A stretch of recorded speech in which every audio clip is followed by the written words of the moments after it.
Already I need the water. That was beautiful. Thank you.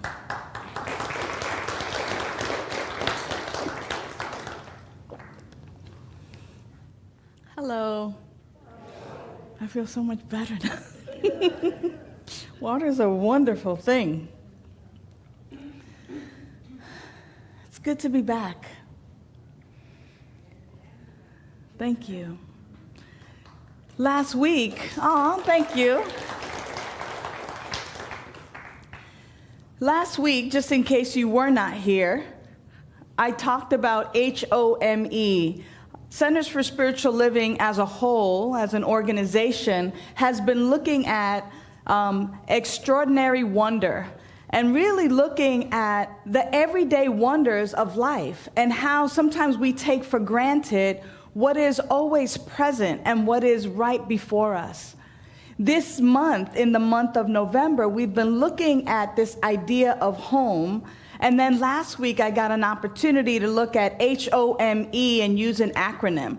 Now, in all transparency, the acronym that they suggested that we use last week, I did not.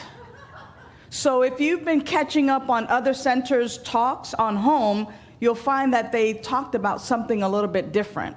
I like to make stuff my own.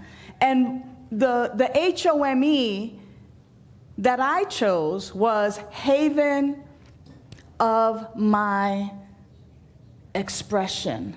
Haven of my expression, home, HOME, because haven is a safe place, right? And when I'm in a safe place where I can express and fully be my full self, it is then when I am actually living my genuine life, when I am living my authentic life, when I am being myself.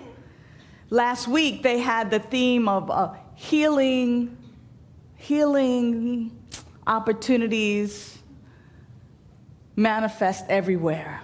That was, and I kind of like what Ernest Holmes says. Ernest Holmes says that the only thing that needs to be healed is the idea that healing is necessary. Because it's really about revealing. Because see, the truth is that who you really are, who I really am, is the unique and unrepeatable way that life, aka God, shows up in human form. And that's all that really needs to be revealed. There's nothing that needs to be healed because there's nothing really truly broken or wounded. That at our core, God is, life is what is. And to the degree in which we begin to throw off of our boat all the weight, the heaviness, you know, when something is sinking and you just got to throw everything off because you want to make it as light as possible. That's what happens with us. We have taken on so much of the world's idea as to who we are, and it starts super young. You wear pink, you wear blue.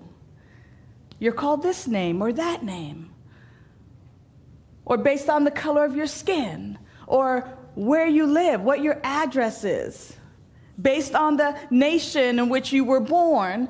Automatically, all of these labels begin to be put upon us, and then as we grow up, well, I'm this, well, I'm that, well, no, you're not, and yes, you are, right? And we begin to actually then take on these accessories as if they're the truth of who we are, when they're really not the truth of who we are.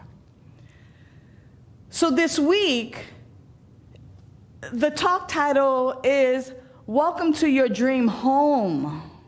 Welcome to your dream home.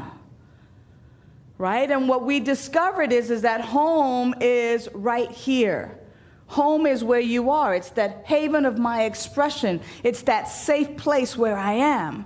So now how is it that now I'm saying welcome to your dream home? When you think about a dream home, I like interactive center today. So go ahead and shout it out. And for those of you at home, type it in the chat.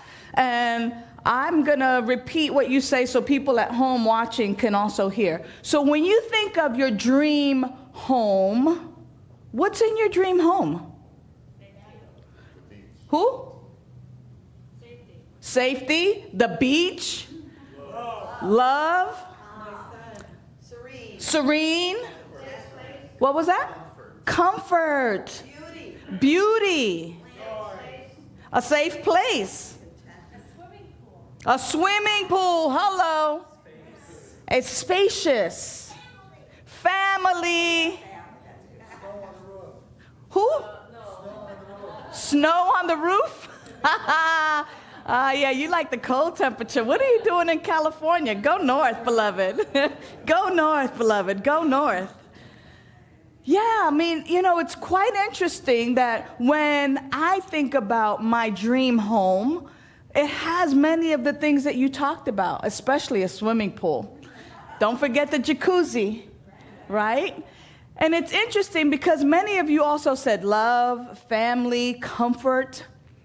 And isn't it true that the things that we named physically, like the pool or the jacuzzi or even the snow on the roof, are actually symbols of that comfort, of that opulence, of that presence and that spaciousness that we're really looking for?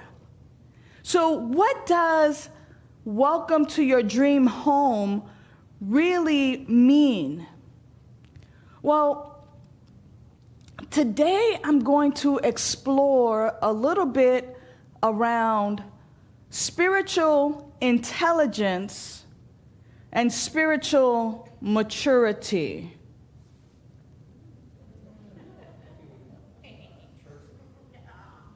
Yeah, I feel evil now. All of a sudden, or wicked. Spiritual maturity, spiritual intelligence.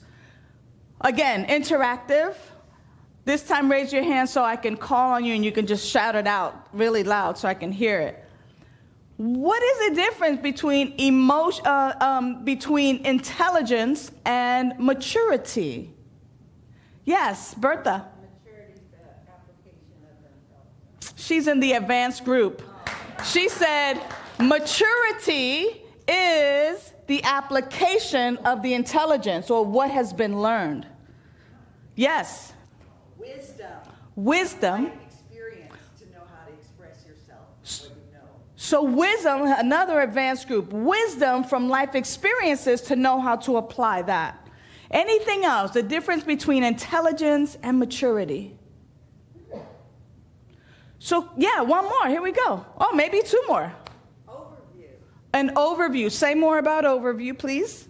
Having a bigger picture. So which one has a bigger picture? Maturity. So she's saying that maturity has a bigger view in mind. And then I saw one more, and then over here, okay. In consideration of how it impacts everyone. Check that out. Going forward and how that's going to roll forward into generations from now. Wow, a consideration as to how that's going to impact the greater whole and moving forward generation through generation. And that would be the maturity compared to the intelligence, right? Anybody else?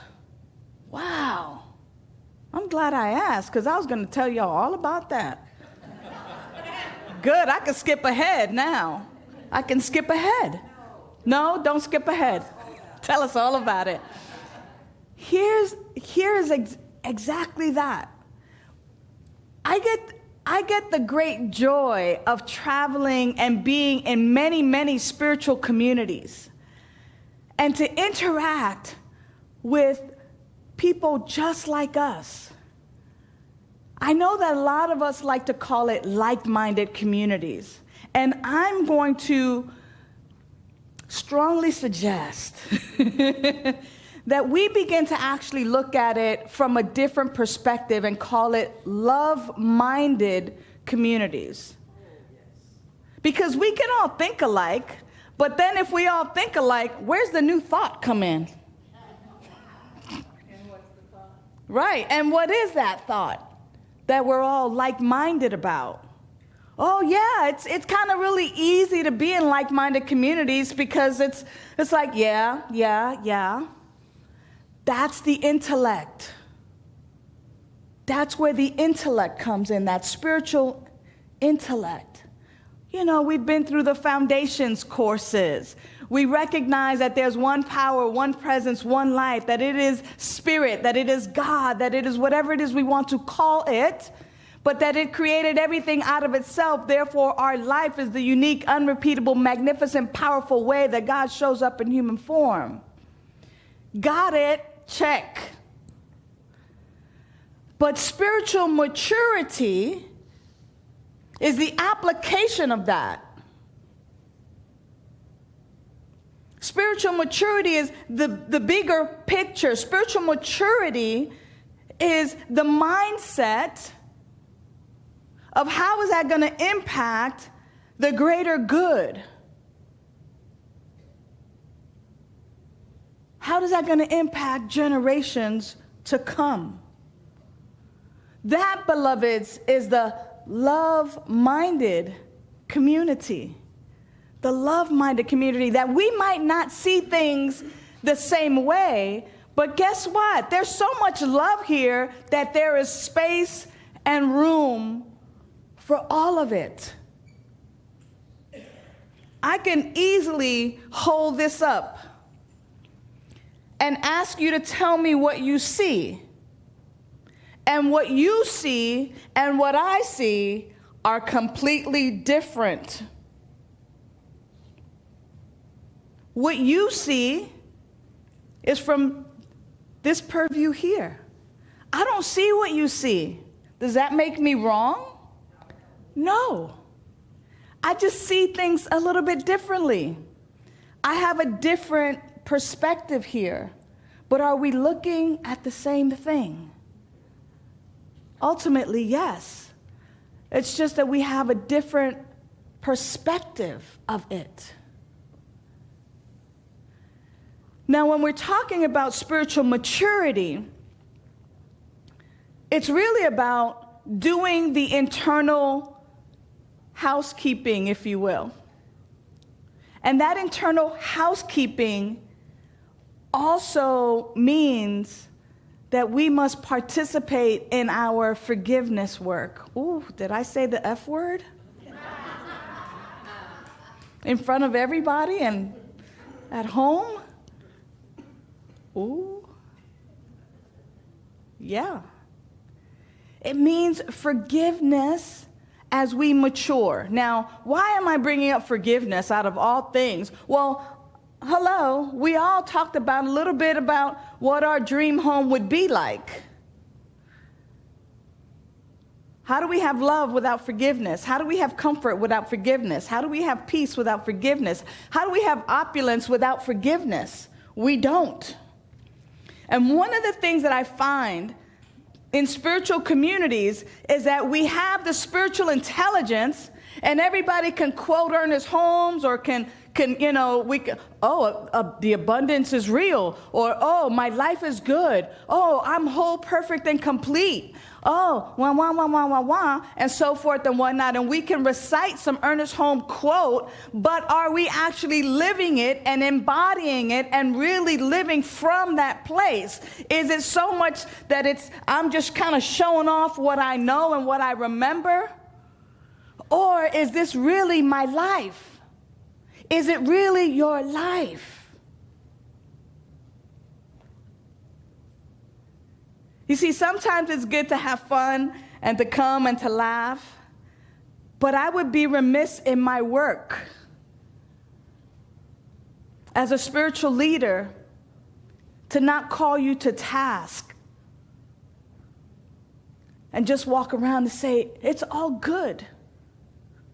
Oh, it's all good.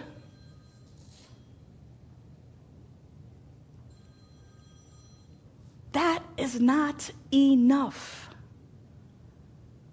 It is incumbent upon us to spiritually mature to that place where we are taking care of all of the childhood issues and injuries and things that we thought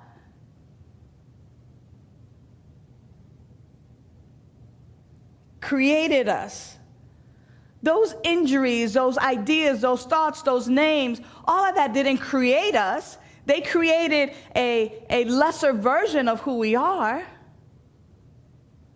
But at what point am I now responsible as an adult to recognize that they might say that that's the truth about me, but they don't know that I'm at home?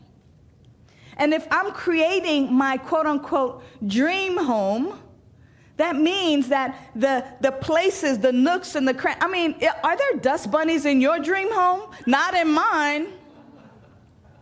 Which means that the housekeeping has to be kept up and kept up and kept up and kept up and kept up. That means my little iRobot needs to be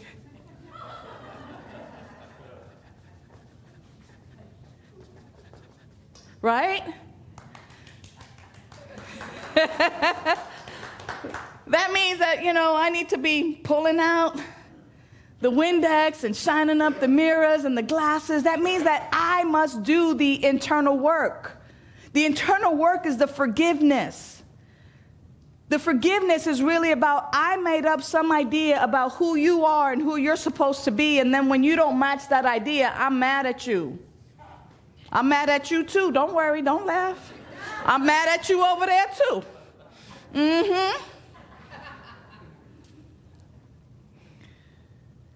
And my forgiveness work is to actually recognize that you and you and you are not responsible for my upset. You are not responsible for my upset. I made up some stuff. Plus, you didn't get the memo on how you're supposed to act because you're a practitioner or you're a member of this spiritual community, or you're an adult. You're not supposed to act that way. Or on and on and on and on and on. And if we're creating our dream home, that haven of my expression, where I can really be me, then I get to recognize that me holding on to anger and resentments, to fear, doubt, anxiety, depression, that is not the real me. That the real me is whole, perfect, and complete, and that I'm not just spewing that off because I heard it or I read it. But Ernest Holmes said that our ultimate goal, we believe that our ultimate goal, I love this part. He says our ultimate goal is emancipation from all discord.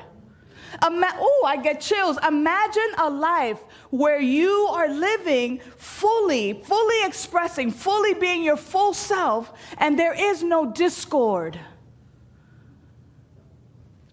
Talk about freedom.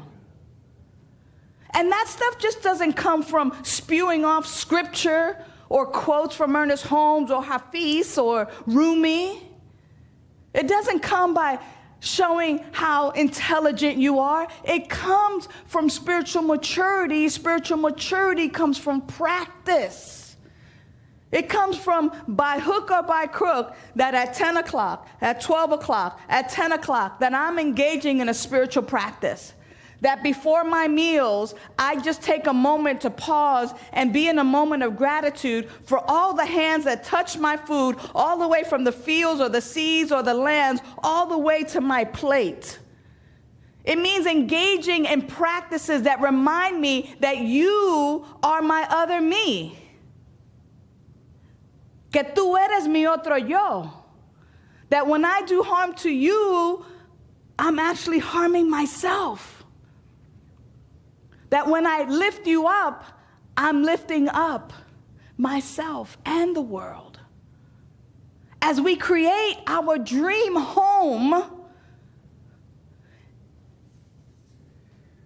it's not about looking good on the outside as much as it is living our truth with a capital T, meaning that absolute truth. So yeah, we're embarking upon the holiday seasons. I'm from New York. Uh-oh. Did you hear it? Did you hear it? Okay. And one of the stereotypes about New Yorkers is that we're rude. Why? Because we tell it like it is. If we like you, come over. If we don't like you, stay out my face. It's just kind of, that's the way it is. So sometimes I come across that way, right? Like, hey, intellect is not going to work.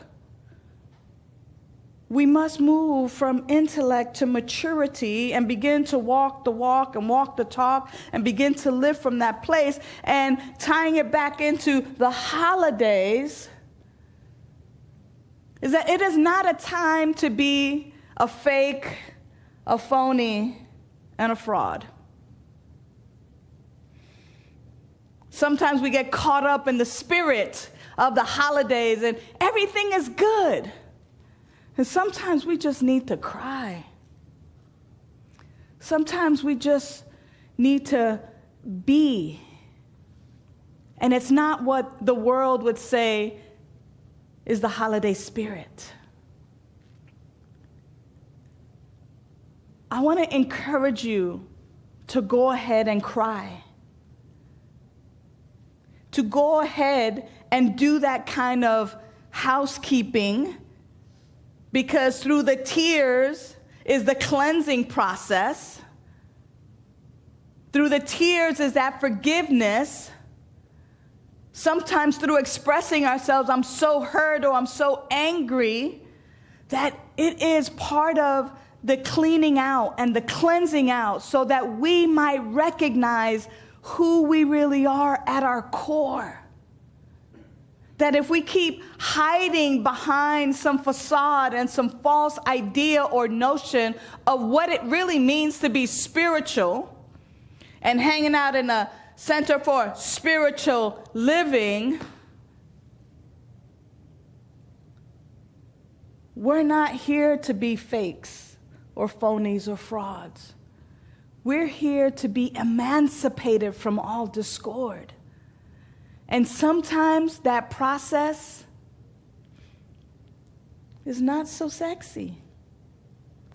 Sometimes that process is about gut-wrenching tears with a practitioner because we're excavating and we're doing some of that deep cleaning work, you know, in the cracks of the refrigerator on that rubber part you know.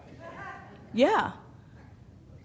You know, that when you pull out the stove, it'd be like, oh my gosh, that's where the noodles went.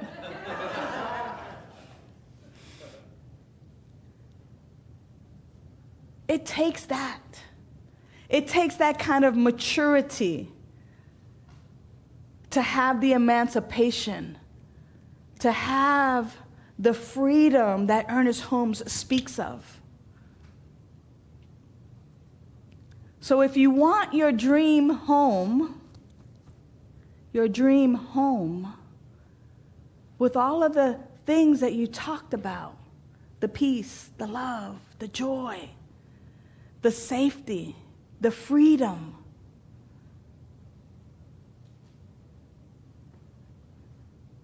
it takes some upkeep. Yeah. Home ownership is work. It's work. And sometimes we got to hire somebody, like a practitioner, to help us with that housekeeping. Sometimes we just need to call over some friends and go, oh, this has gotten so out of proportion. Will you come and be with me while I go through this? Sometimes we need to embrace our inner New Yorker and say, girlfriend, you need to clean out your refrigerator. That science experiment has gone way too far. Sometimes we need to call each other and just kind of go, no, boo-boos, you can't stay in that. You can't stay small in just reciting and regurgitating Ernest Holmes and Emma Curtis Hopkins. You got to grow. Today's that gentle push. Don't let me come back with a 2x4. Today's that gentle push. That as we begin to look at closing out 2022, I know, right? When I put it that way, then you'd be like, whoa, right? That as we begin to look out closing 2022, how are we going to close it out? Are we going to close it out on the surface? Or are we going to close it out deepening in our maturity? Do we just want to stay in the peripheral of the fellowship? Or do we actually want to do the work and be with others who have done the work? Go, yeah, I get to live my life. I get to live my life fully. I don't have to hide anymore. That when I leave here, that irrespective of what the world says about me, that I know that I am the unique, unrepeatable, magnificent way that life shows up in human form. This is what we're offering. We're offering a life removing the idea that you are separate from the creative intelligence that made you manifest. That's the deepening. That's the maturity. Not from a place of conceit, but from a place of knowing, when you see me, you see life. Capital L-I-F-E. AKA, when you see me, you see God.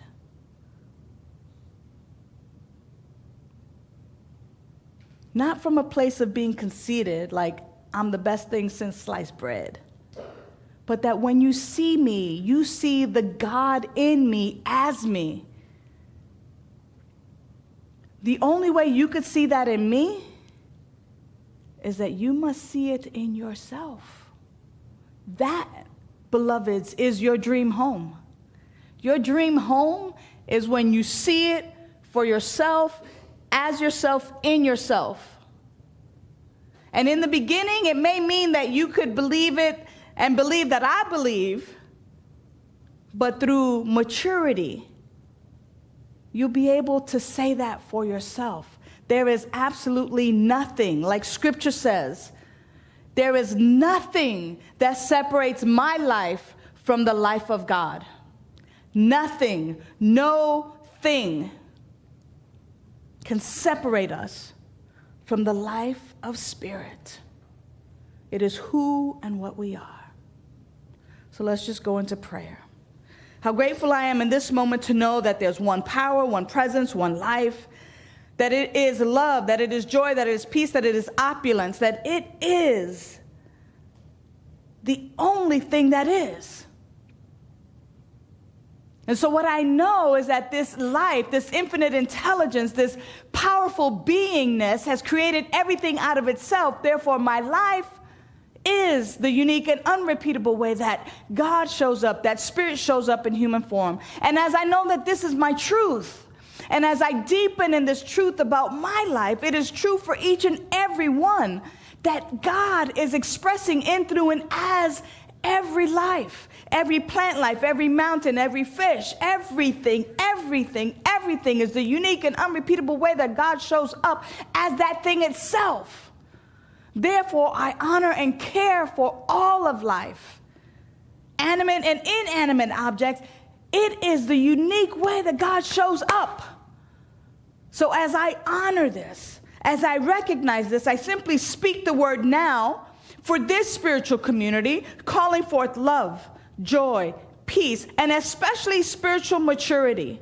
That each and every person here within the sound of my voice is now moved and motivated, that it is now jolted and projected forth into maturing and to recognizing that this is the truth for their life individually and collectively.